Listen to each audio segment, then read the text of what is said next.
Process ఎందుకంటే డిపోలో ధర్నాలు స్టెప్ బై చదరవారిగా ఇప్పుడు మీరు గవర్నమెంట్ ఎంప్లాయీస్ కదా. అవునా, అందుకే కదా ఈ స్కీమ్కి వ్యతిరేకం కాదు. ఇది ఎలక్ట్రానిక్ బస్ ముందు మీరు కార్పొరేషన్ ఇష్టం వచ్చినట్టు చేస్తారు. కావాలని కోరుకోని వచ్చింది. ఫస్ట్ బస్ ఆర్టీసీ కొనుక్కోవాలి, ఆర్టీసీ నడపాలని ఇప్పుడు వాళ్ళు ప్రైవేట్ వాళ్ళకి ఇచ్చి వాళ్ళే మెయింటైన్ వాళ్ళకి 75 రూపాయలు కిలోమీటర్కి ఇవ్వాలా, మనకి ఇస్తే మన సంస్థ బాగుపడుతుంది కదా. మన డీజిల్ బస్సులకి ఎంత పడుతూ ఉంది? 4 బస్సులు వస్తాయి కిలోమీటర్ 42 రూపాయలు. 42 రూపాయలు మనం ఎంత ఇచ్చేది?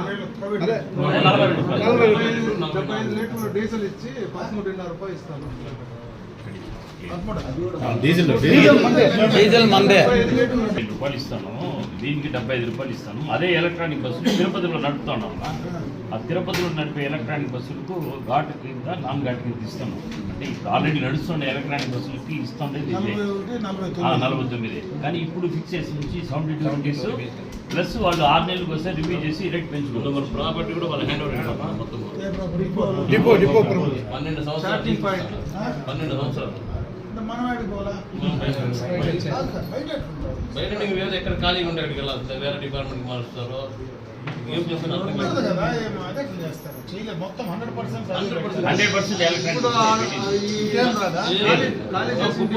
డిపో మొత్తం 100%.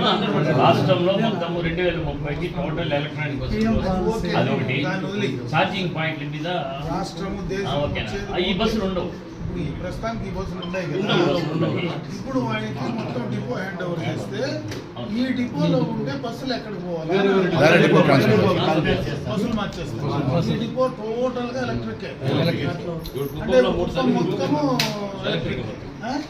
లాంగ్ సర్వీస్ 3 మిగులుతాయి. మిగతా అంతా లాంగ్ సర్వీస్ హైదరాబాద్ అవి మాత్రమే ఉంటాయి.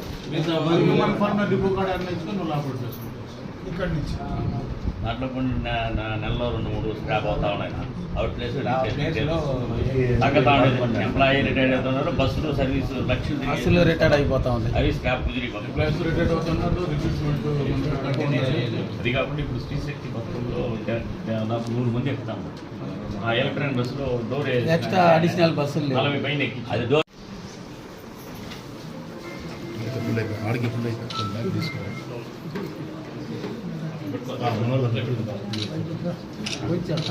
కొంచెం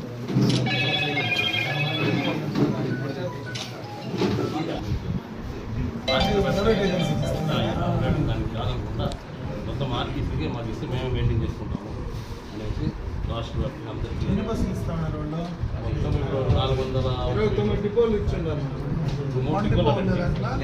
లేదు మన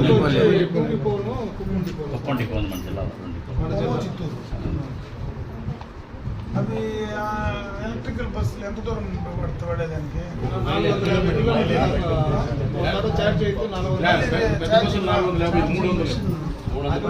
అంటే లోకల్ గా వాడాల్సి సీటింగ్ ఓవర్లోడ్కి పోదు. అది ఓవర్లోడ్కి పోదు. బండి స్టాండ్ 35 మంది ఉంటే పోతుంది.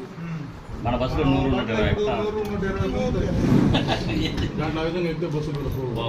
మీరు మీ యొక్క మైలు వినిపించాలని అందరినీ కలుస్తున్నాం. ఆల్రెడీ కలుస్తా ఉన్నట్టున్నారు. వైస్ చైర్మన్ ఏడే ఉన్నాడు, మంత్రి కూడా ఈ జిల్లానే. అందరినీ కలుస్తాం.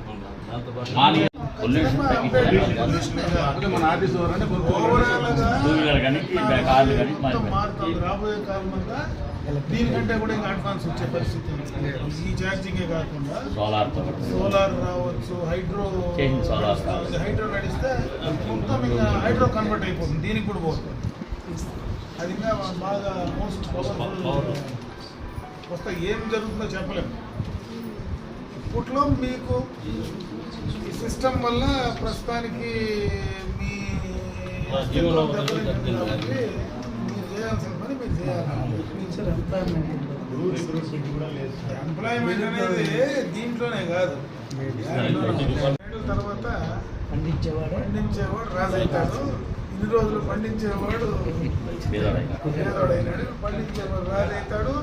మిగతా అన్ని సెక్షన్లు ఇప్పుడే మామిడి చెట్లు కొట్టే నరికేద్దాం ఉన్నారు మామిడి చెట్టు నరికేద్దాం ఈ రేట్లు చూస్తుంది రేపు సంవత్సరం నరికేద్దాం తెలుగు అది మనం కూడా చూస్తూ ఉంటుంది ఎల్లిన వచ్చింది మామూలుగా 7 ఏళ్ళకి ఒకసారి ఇప్పుడు కరువు వచ్చేది జనవరమైన కరువు వస్తే మళ్ళీ అటు నుంచి మంచి వర్షాలు పడితే మళ్ళీ ఒకసారి ఎక్కువ పంటలు పండించేసి సర్కుల్ మంచిగా ప్రాబ్లం వల్ల